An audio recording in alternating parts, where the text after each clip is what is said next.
Se você está começando por aqui, precisa conhecer o início da minha história.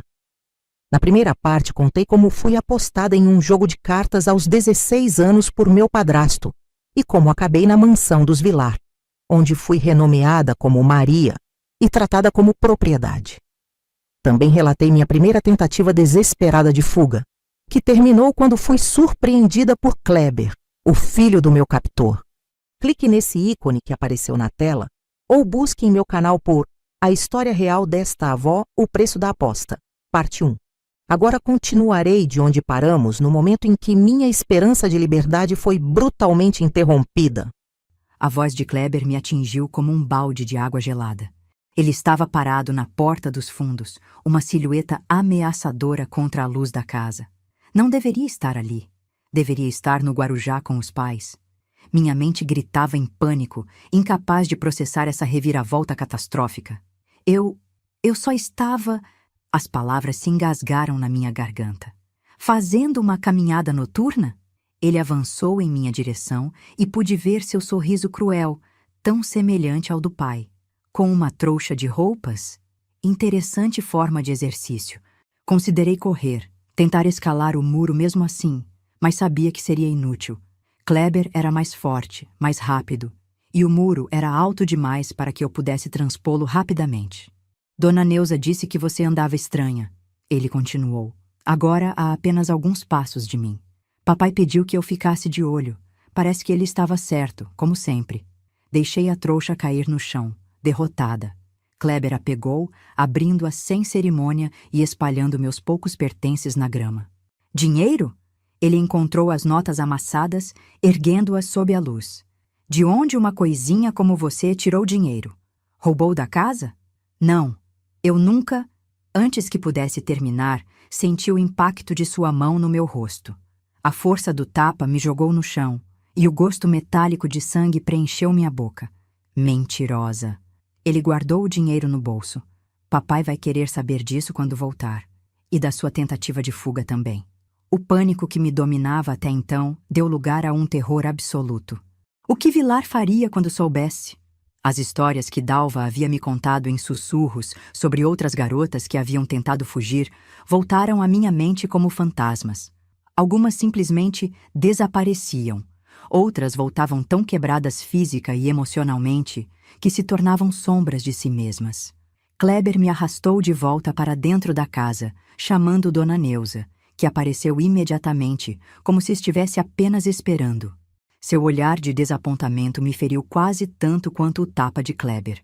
Havia algo pessoal naquela traição, como se eu tivesse confirmado alguma crença negativa que ela tinha sobre mim desde o início.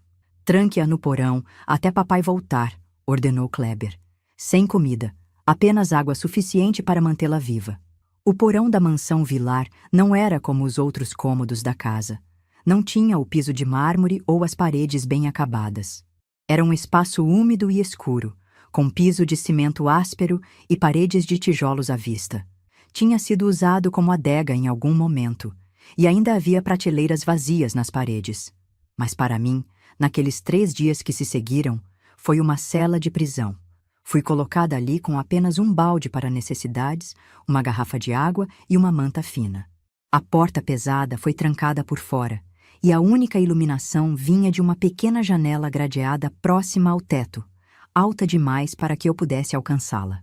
Os primeiros horas foram dominadas pelo pânico. Bati na porta até minhas mãos ficarem em carne viva.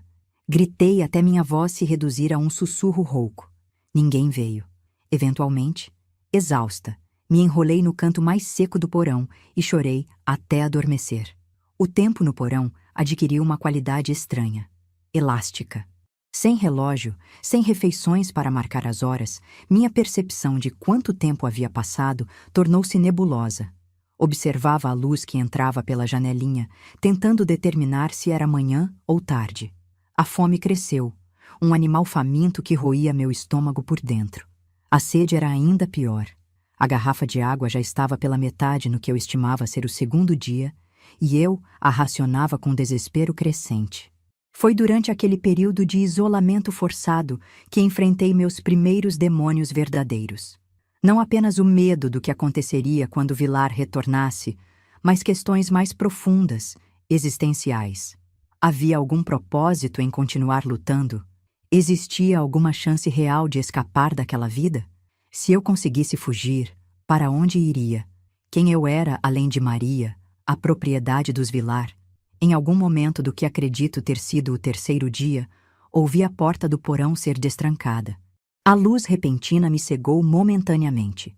Quando meus olhos se ajustaram, vi Armando Vilar parado na entrada, impecável em seu terno bege, contrastando grotescamente com meu estado deplorável.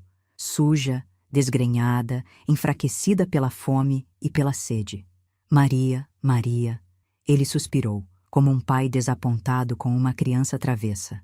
Achei que já havia entendido sua posição nesta casa. Não respondi. Não havia resposta possível que não agravasse minha situação.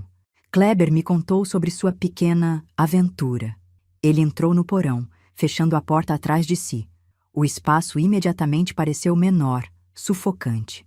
E sobre o dinheiro. Gostaria de saber de onde veio. Economizei, menti, determinada a proteger Jussara. Das gorjetas que recebo quando servimos convidados. Vilar riu, um som frio e sem humor. Mentirosa habilidosa, mas não importa. O que importa é que você precisa aprender uma lição sobre gratidão e lealdade. Ele se aproximou, agachando-se para ficar ao meu nível.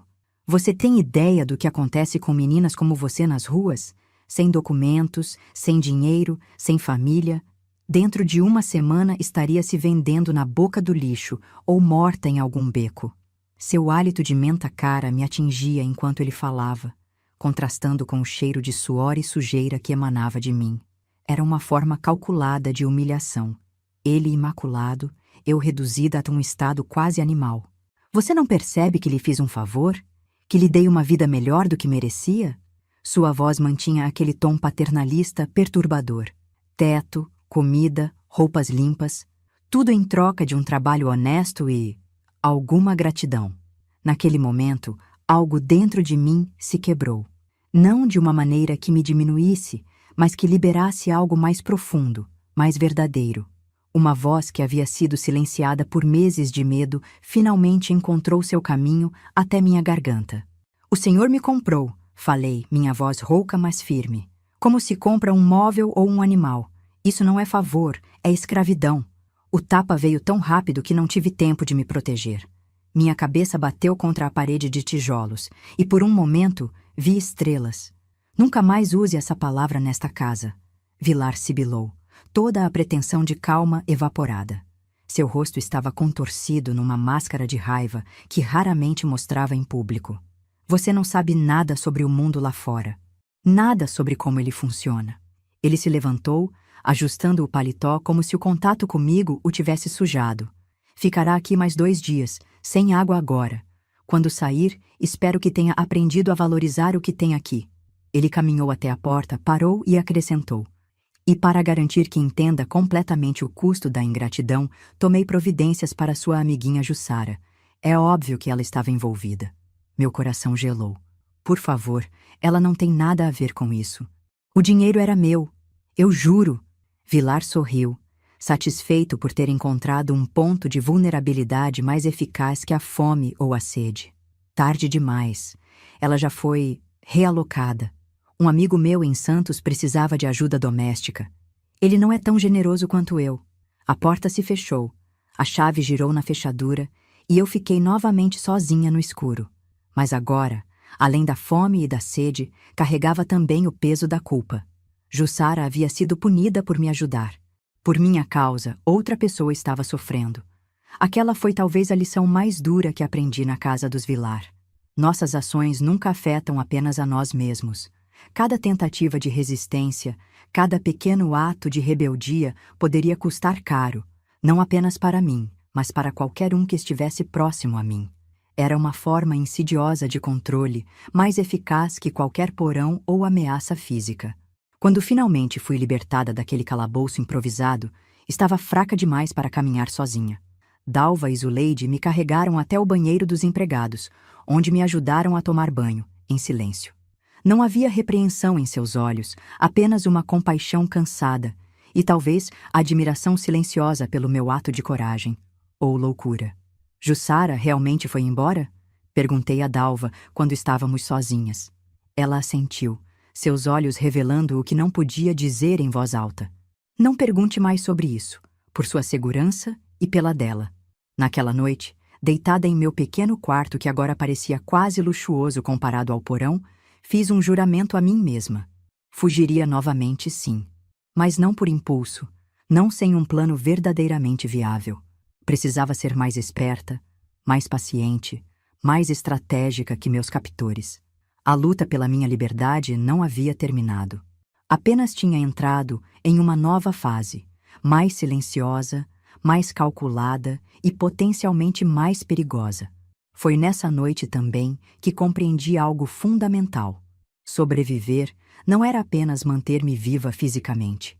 Era preservar, a todo custo, aquela parte de mim que ainda se lembrava de ser Aparecida, que ainda sonhava com liberdade, que ainda se recusava a aceitar aquela existência como definitiva. E para isso, eu precisaria de algo mais do que coragem. Precisaria de sabedoria. Os meses que se seguiram à minha tentativa fracassada de fuga foram os mais difíceis até então. Vilar implementou um sistema de vigilância quase constante sobre mim. Minhas tarefas foram reorganizadas para que eu estivesse sempre sob os olhos de Dona Neuza ou de algum outro funcionário leal. A porta do meu quarto passava a ser trancada por fora todas as noites. As janelas dos cômodos onde eu trabalhava eram mantidas fechadas, mesmo nos dias mais quentes.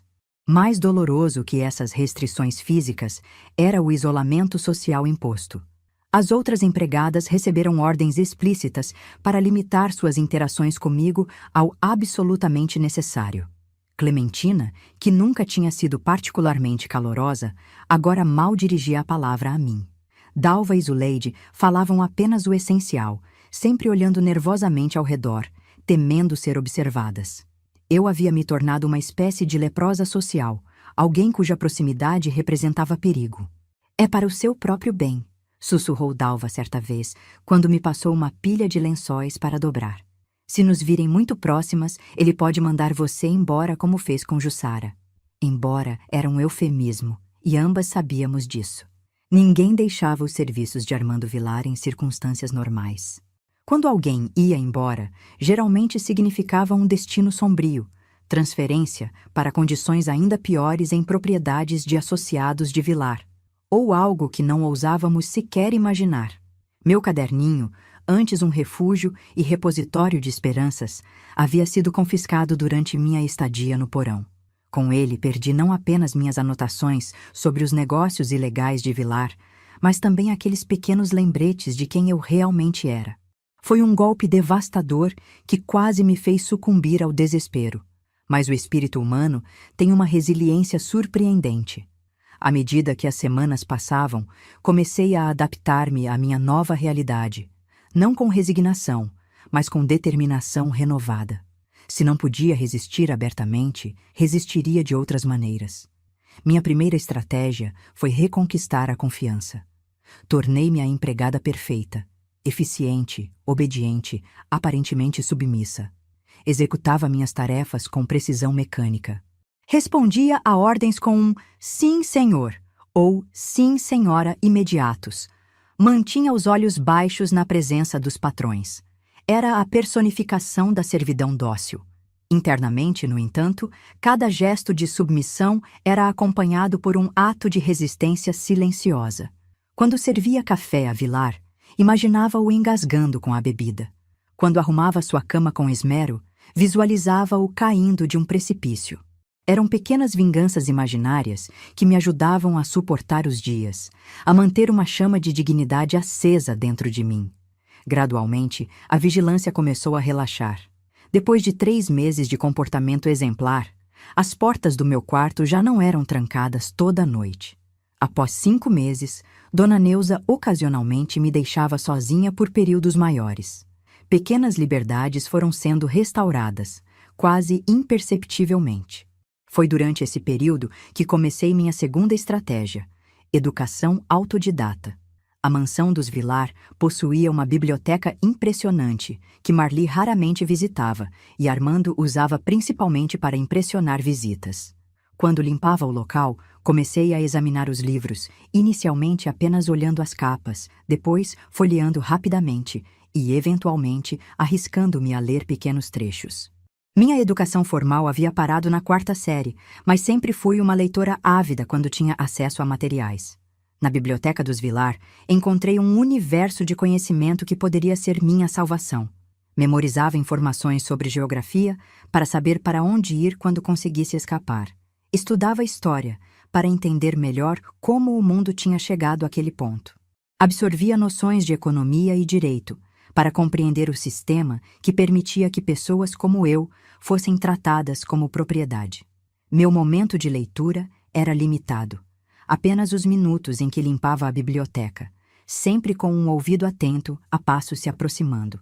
Mas como uma pessoa morrendo de sede que recebe gotas de água, eu absorvia cada fragmento de conhecimento com intensidade desesperada.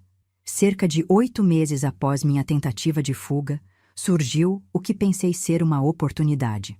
Vilar anunciou que a família faria uma viagem de 2 semanas à Europa, sua primeira viagem internacional. Era o verão de 1972, e o milagre econômico da ditadura militar estava em pleno vapor, beneficiando empresários como ele. Iriam todos: Vilar, Marli, Kleber e Sílvia, que havia retornado do internato definitivamente. Apenas Dona Neuza os acompanharia.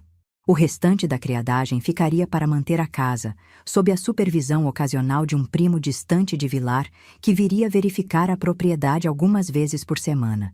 Comecei a planejar meticulosamente. Desta vez, não seria uma fuga impulsiva. Estudei os horários do primo, que era previsível em suas visitas. Sempre às terças e quintas, sempre pela manhã. Observei as rotinas das outras empregadas.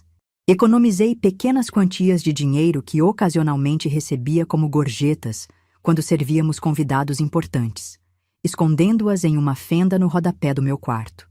Meu plano era esperar até a 2ª semana da viagem, quando a vigilância estaria mais relaxada. Sairia numa 4ª-feira à noite, quando o primo não viria no dia seguinte. Levaria apenas o essencial: algumas roupas, o dinheiro economizado e uma pequena faca de cozinha para proteção. Desta vez, não usaria a porta dos fundos, mas uma janela lateral da lavanderia, que tinha descoberto que não fechava completamente. A noite escolhida chegou.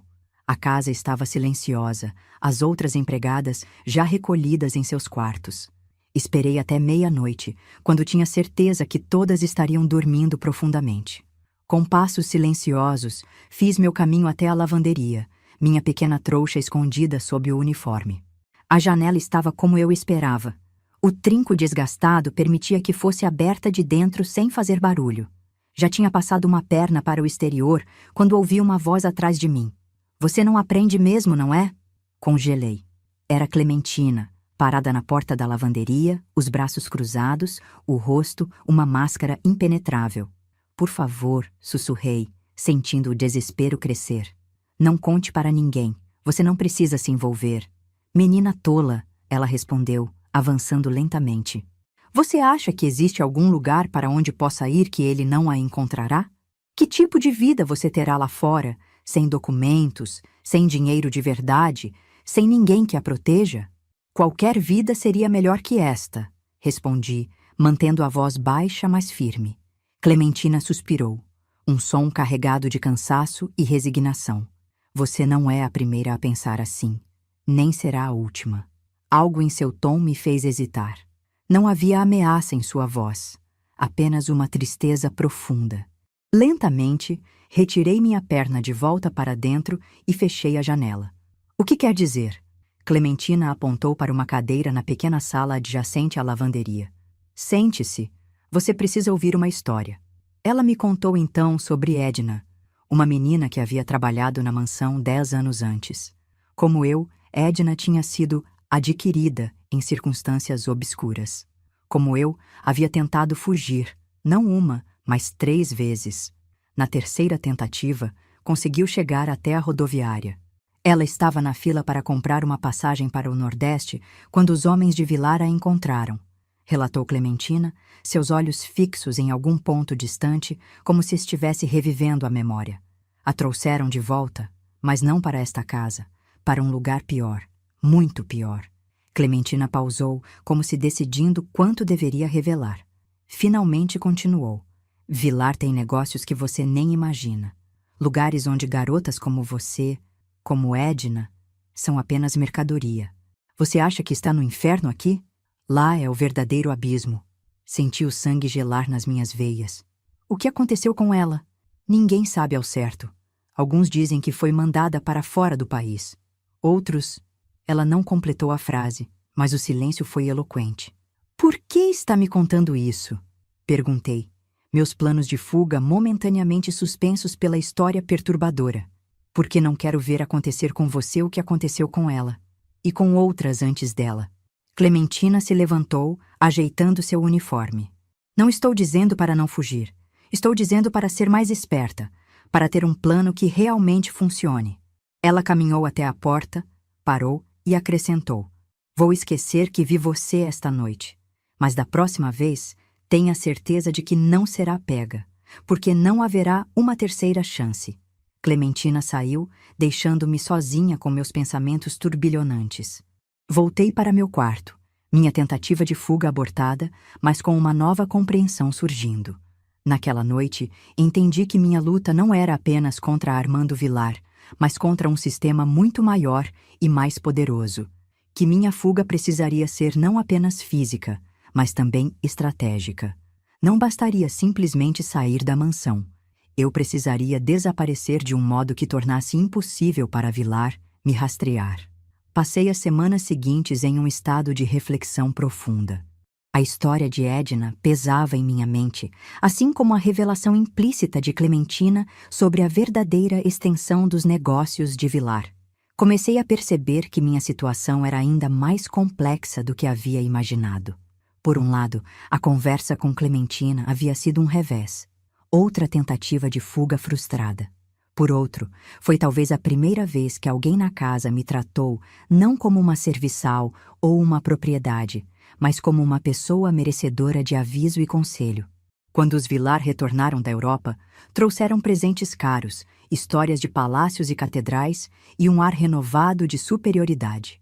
Para eles, o mundo era um playground, um lugar de possibilidades infinitas e portas sempre abertas. O contraste com minha realidade confinada não poderia ser mais gritante. Mas algo havia mudado dentro de mim. Meus fracassos não haviam extinguido minha determinação. Haviam refinado-a. Se a força bruta e o desespero não funcionariam, então a paciência e a estratégia seriam minhas novas armas. Comecei a observar Armando Vilar com novos olhos. Não mais como uma vítima observa seu algoz, mas como um estrategista estuda seu oponente. Quais eram suas rotinas, seus pontos fracos, as brechas em sua aparente invulnerabilidade? Notei que suas visitas noturnas ao meu quarto haviam praticamente cessado. Parte disso se devia ao seu interesse por novas aquisições. Uma jovem paraguaia chamada Carmen havia sido trazida para a mansão pouco antes da viagem à Europa, ostensivamente como ajudante de cozinha. Mas havia algo mais. Vilar parecia mais cansado, mais irritadiço. Às vezes, o surpreendia encarando o vazio, perdido em pensamentos, uma expressão de preocupação incomum em seu rosto sempre controlado. Algo estava acontecendo em seus negócios.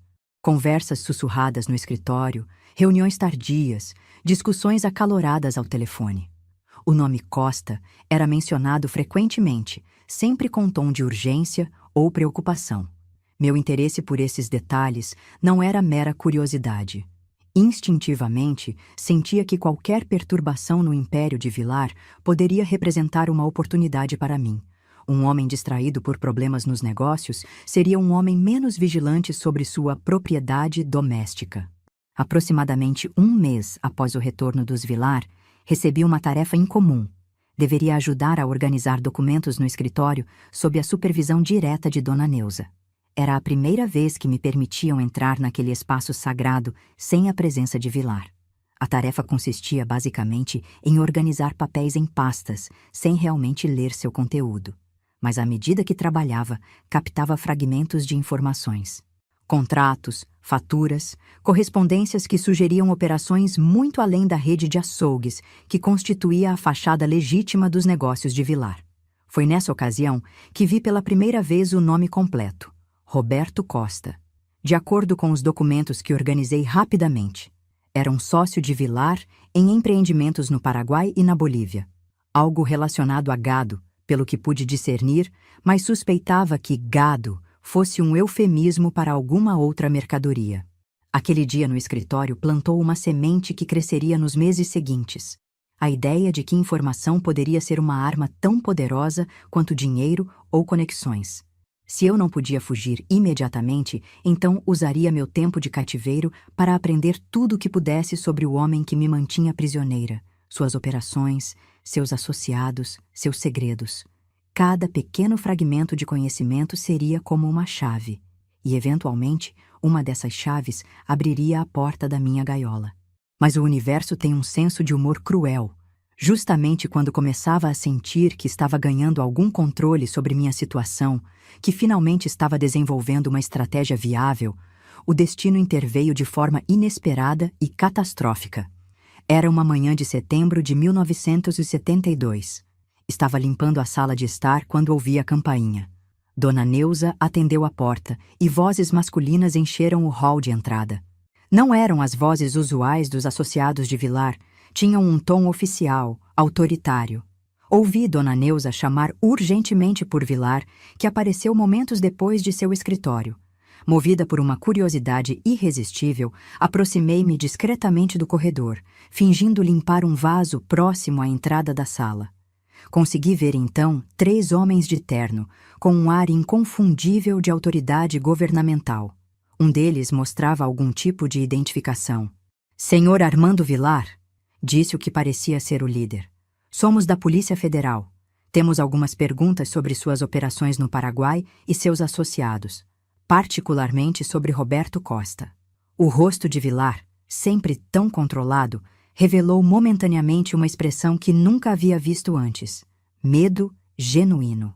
Naquele instante, percebi que o equilíbrio de poder havia sido perturbado. E quando sistemas de poder são abalados, novas oportunidades emergem, junto com novos perigos. O jogo havia mudado, e eu precisaria mudar com ele. A visita dos agentes da Polícia Federal marcou o início de uma nova era na mansão dos Vilar. As mudanças não foram dramáticas ou imediatas, mas sutis e graduais, como uma doença silenciosa se espalhando pelo corpo de uma casa. Vilar tentou manter as aparências nos dias que se seguiram, mas os sinais de estresse eram evidentes para quem sabia observar. Reuniões tardias tornaram-se mais frequentes. O consumo de uísque aumentou consideravelmente. As discussões com Kleber, antes raras e discretas, agora às vezes se transformavam em verdadeiras discussões que podíamos ouvir através das paredes. Eu avisei sobre Costa. Ouvi Kleber gritar certa noite, quando todos pensavam que os empregados já estavam dormindo. Aquele paraguaio nunca foi confiável.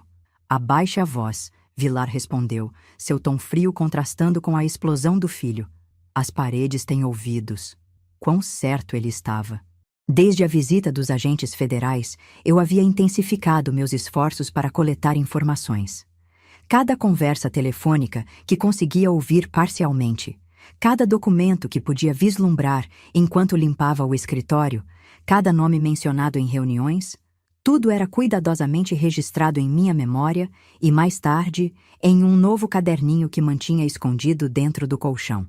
Este novo diário era diferente do anterior.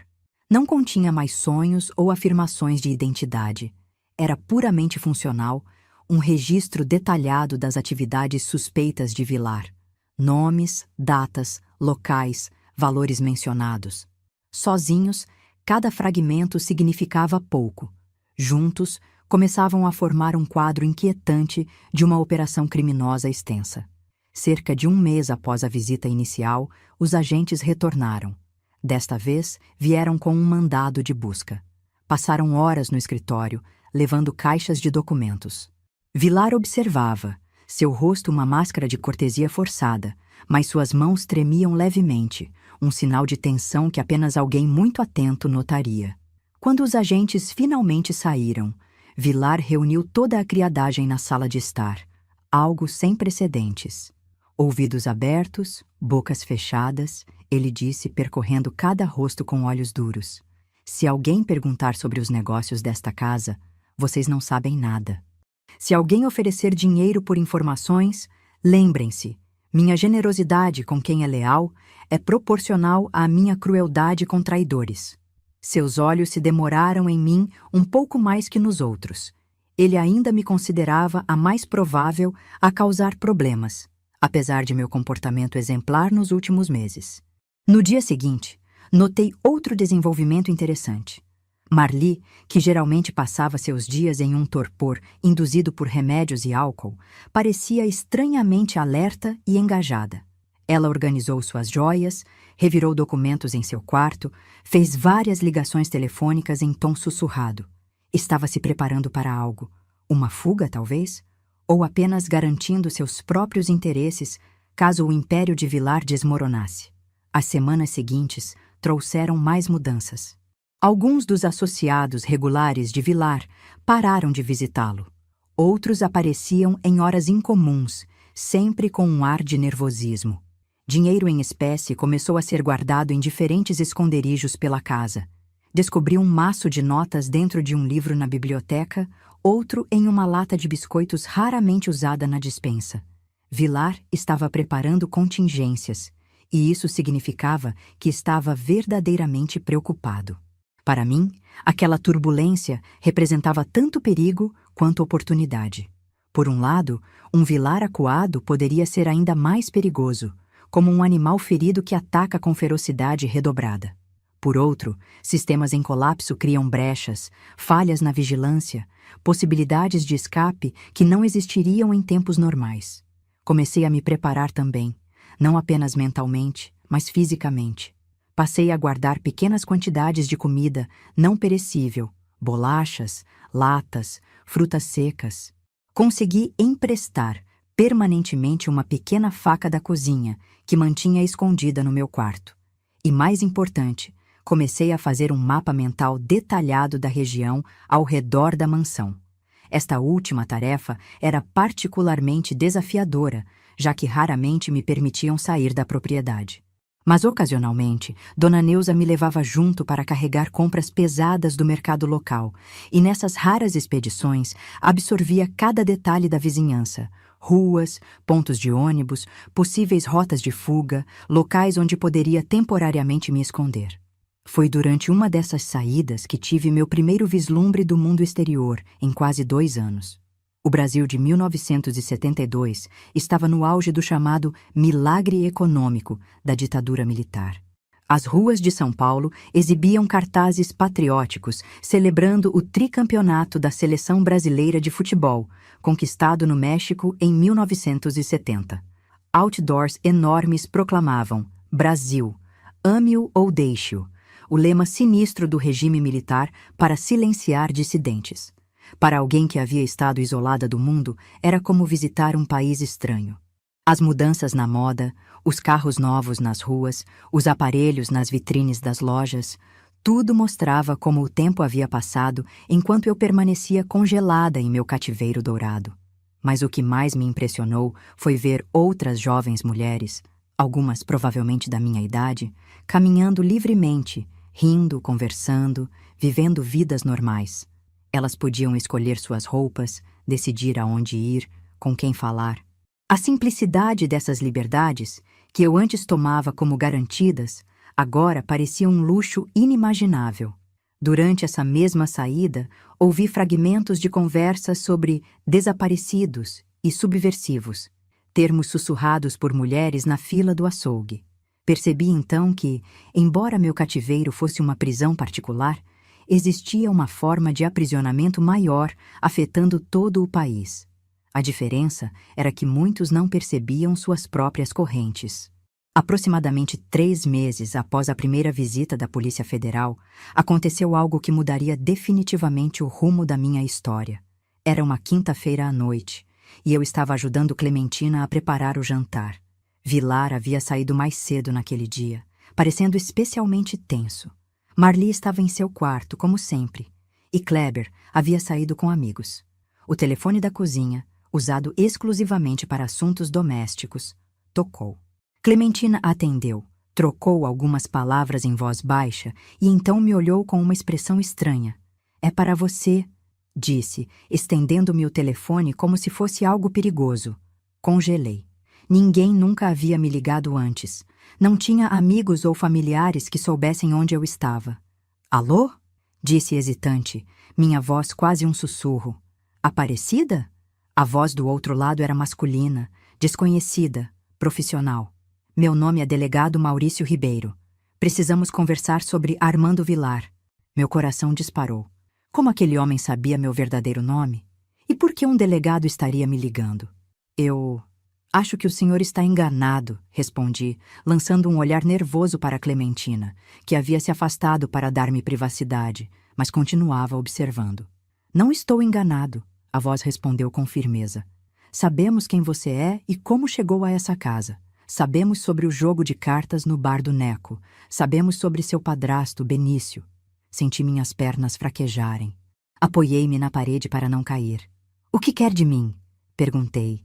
Meu tom agora quase inaudível. Sua ajuda.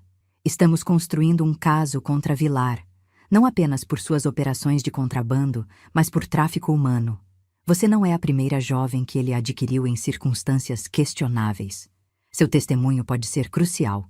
Como me encontrou? Foi a única pergunta que consegui formular em meio ao turbilhão de emoções. Roberto Costa, respondeu o delegado. O sócio paraguaio de Vilar. Quando o pegamos na fronteira com contrabando, ele fez um acordo. Entregou muito mais do que esperávamos, incluindo informações sobre as práticas pessoais de Vilar. Costa, o nome que havia sido mencionado tantas vezes nas últimas semanas. O homem que aparentemente havia detonado a bomba que ameaçava explodir o império de Armando Vilar. Não posso falar agora, sussurrei, vendo Dona Neuza se aproximar da cozinha. Eles vão me matar se descobrirem. Entendo, respondeu o delegado. Vou lhe dar um número. Memorize-o. Quando puder, ligue de um telefone público. Estaremos esperando. Ele ditou o número, que repeti mentalmente várias vezes para gravar. Então, antes que Dona Neuza entrasse na cozinha, desliguei o telefone. Quem era? Perguntou ela, seus olhos suspeitos. Engano, respondi, forçando minha voz a soar normal. Estavam procurando por uma tal de Sônia. Ela me estudou por um momento, claramente não convencida, mas deixou passar. Um sinal de como a vigilância havia relaxado nos últimos meses. Naquela noite, deitada em minha cama, revirei a conversa na minha mente inúmeras vezes. Um delegado, uma investigação contra Vilar, a possibilidade de justiça, de liberdade. Era tudo o que eu havia sonhado por quase 2 anos. Mas também era perigoso, mortalmente perigoso. Se Vilar descobrisse que eu havia falado com a polícia, ou mesmo que planejava fazê-lo, não haveria mais porão como punição. Haveria algo muito mais permanente. Nas semanas seguintes, minha mente trabalhava constantemente, avaliando riscos e possibilidades. Como poderia fazer contato seguro com o delegado? Como poderia fornecer informações sem me expor? E a pergunta mais perturbadora: poderia realmente confiar nas autoridades? Em um país sob regime militar, onde a corrupção era endêmica, como ter certeza de que aquele delegado não era apenas mais um peão em algum jogo complexo de poder e dinheiro? Decidi que precisava de mais informações antes de tomar qualquer decisão. Intensifiquei meus esforços para monitorar as comunicações de Vilar, para entender exatamente quão sério era o caso contra ele. Uma oportunidade surgiu inesperadamente quando Marli, em uma de suas raras interações comigo, pediu que eu a ajudasse a organizar seu closet. Enquanto trabalhávamos, ela recebeu uma ligação que atendeu no quarto, aparentemente esquecendo minha presença. Sim, estou ciente da situação, disse ela em tom irritado. Não sei onde ele guardou o dinheiro. Paraguai? Possivelmente ele tem contatos lá. Não vai me envolver nisso. Sempre mantive distância dos negócios dele exatamente por isso. Quando desligou, notou-me ali parada, congelada no ato de dobrar um casaco. Seus olhos se estreitaram perigosamente. Quanto você ouviu? Perguntou. sua voz subitamente sóbria e afiada. Nada, senhora. Respondi automaticamente. Estava concentrada nessas roupas. Marli me estudou por um longo momento. Então, surpreendentemente, deu uma risada curta e amarga. Sabe, Maria, às vezes invejo você, disse ela pegando um cigarro de uma caixa na mesa de cabeceira. Sim, invejo. Sua vida é dura, mas simples, sem complicações, sem aparências a manter. Fiquei em silêncio, chocada com aquela confidência inesperada. Sabe por que me casei com Armando? Continuou ela, acendendo o cigarro com mãos levemente trêmulas. Meu pai estava falido, totalmente arruinado.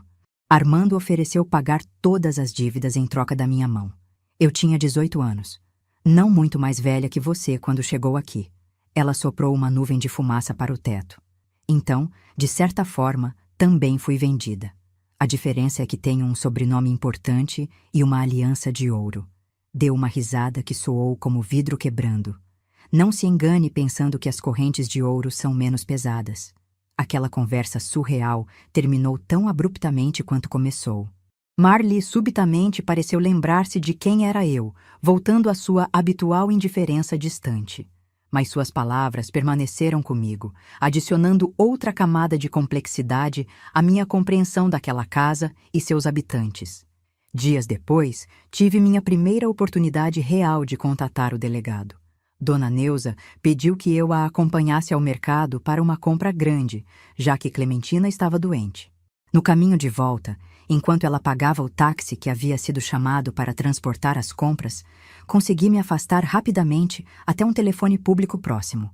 Com dedos trêmulos, disquei o número que havia memorizado. Após 2 toques, a voz familiar atendeu. Delegado Ribeiro.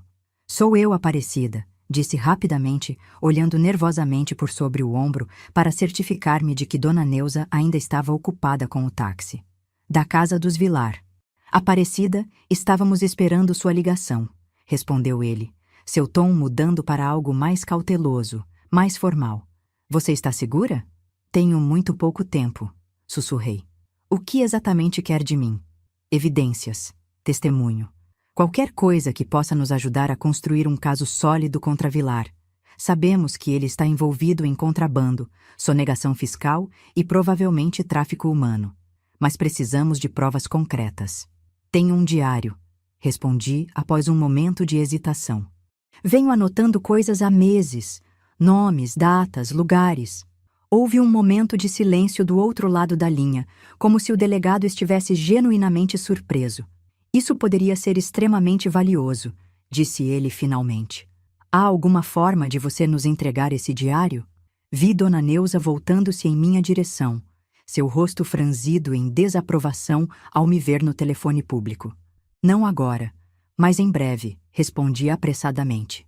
Vilar parece estar planejando algum tipo de fuga. Muitos documentos estão sendo queimados. Dinheiro está sendo movido. Isso confirma nossas suspeitas, disse o delegado. Precisamos agir rapidamente.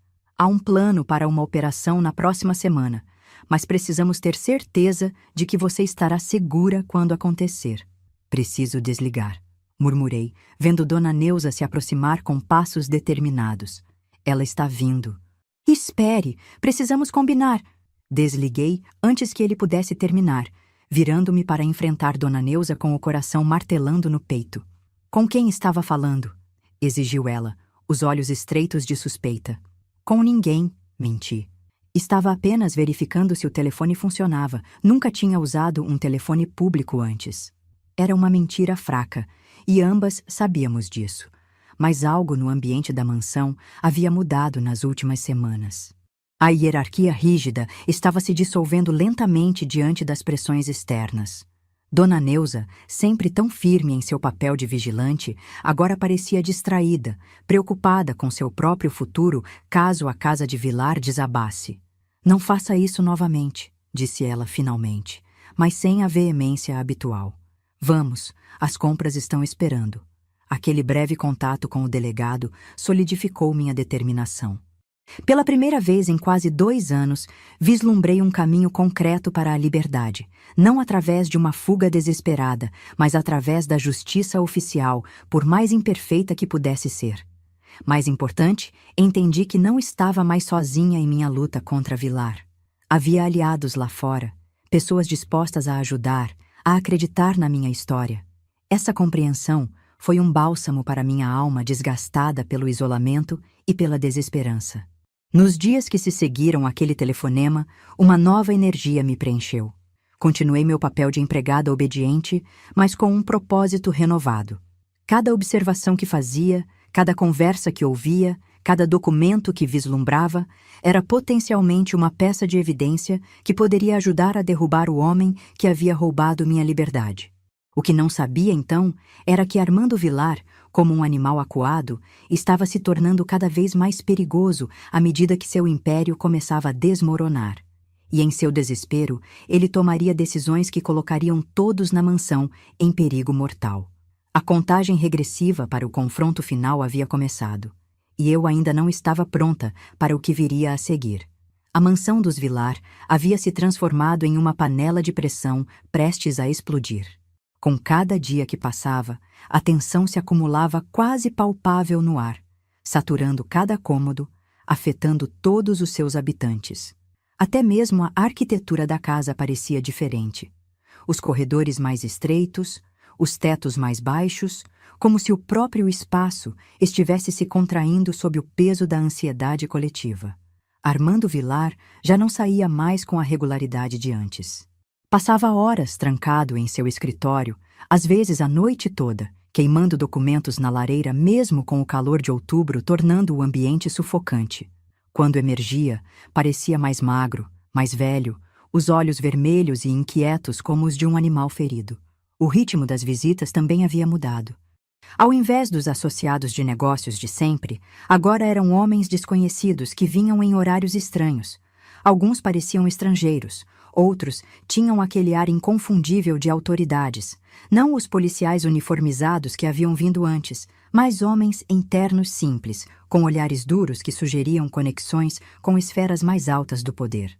Certa manhã, enquanto servia café no escritório durante uma dessas reuniões, algo que antes seria impensável, Vilar jamais permitia que eu testemunhasse suas conversas de negócios. Captei fragmentos de diálogo que confirmaram minhas suspeitas. A operação no Paraguai está completamente comprometida, dizia um homem calvo de óculos finos. Costa entregou tudo, nomes, datas, rotas. Aquele filho da puta. Vilar cuspiu as palavras. Depois de tudo que fiz por ele. A questão agora é o que você pode fazer por nós. Interveio outro homem, mais jovem, com um sotaque que não consegui identificar. Há muitos nomes importantes em risco, pessoas que não podem estar associadas a esse inconveniente. Entendo. Vilar parecia diminuído diante daqueles homens. Posso assumir toda a responsabilidade, com as garantias que discutimos, é claro. Naturalmente, sua família será protegida, seus bens principais preservados, mas você precisa desaparecer. E precisa ser convincente. Saí silenciosamente, mas aquela conversa ficou ecoando em minha mente. Vilar estava negociando sua rendição? Ou planejando algum tipo de fuga elaborada? E o mais importante, o que aconteceria com as pessoas na casa, comigo, quando quer que fosse esse plano se concretizasse? Precisava falar novamente com o delegado Ribeiro, mas encontrar uma oportunidade para usar um telefone se tornava cada vez mais difícil. Vilar havia proibido que qualquer empregado saísse da casa sem autorização expressa, eliminando minhas chances de acesso a um telefone público. O telefone da cozinha agora estava permanentemente desconectado. Apenas os aparelhos no escritório e no quarto principal funcionavam. Enquanto planejava meu próximo movimento, outro desenvolvimento inesperado ocorreu. Marli Vilar começou a se preparar discretamente para partir. Não havia anúncio oficial, nenhuma menção a viagens ou férias. Mas como sua camareira ocasional, notei os sinais. O esvaziamento gradual de gavetas, a separação meticulosa de joias e documentos importantes, as malas pequenas escondidas no fundo do armário. Numa tarde, enquanto eu organizava seus lenços de seda, ela entrou no closet inesperadamente. Nossos olhares se cruzaram no espelho e vi algo em seus olhos. Não o habitual desprezo distante, mas uma espécie de avaliação calculista. "Quantos anos você tem agora, Maria?" perguntou subitamente. 18, senhora, respondi, surpresa pela pergunta. Ela assentiu lentamente, como se confirmando algo para si mesma. E sua família? Tem alguém lá fora procurando por você? A pergunta me pegou completamente desprevenida. Marli nunca havia demonstrado o menor interesse pela minha vida antes de chegar à mansão. Minha mãe, talvez, respondi cautelosamente. Não sei, faz tanto tempo. Marli abriu uma gaveta e retirou um envelope. Hesitou por um momento, como se reconsiderasse o que estava prestes a fazer, então me entregou. Guarde isso, disse em voz baixa. Não conte a ninguém que o tem. Use somente se precisar. Realmente precisar. Peguei o envelope com dedos trêmulos. Era de papel grosso, lacrado, sem nenhuma identificação externa. O que é isso? Perguntei. Seguro, respondeu ela enigmaticamente.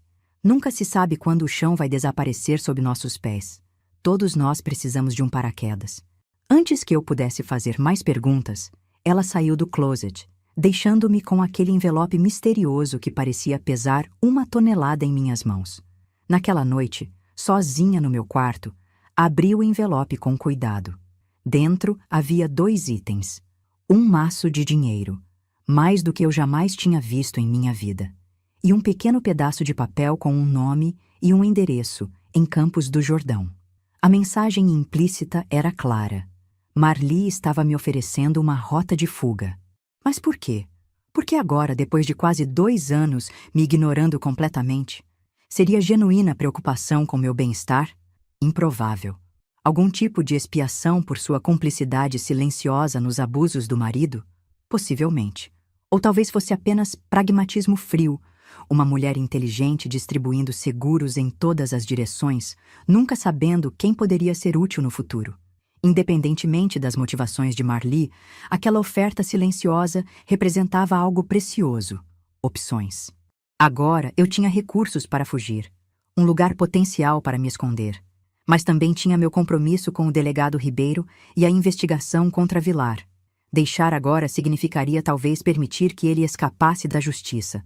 A resposta a esse dilema veio mais cedo do que eu esperava e de forma catastrófica. O destino raramente nos dá tempo para pesar todas as opções, para descobrir que reviravolta minha vida tomou e como enfrentei as consequências das minhas escolhas.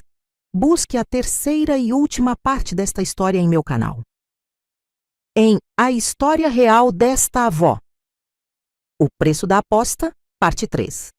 Você conhecerá o desenlace que transformou não apenas minha vida, mas a de centenas de outras mulheres como eu.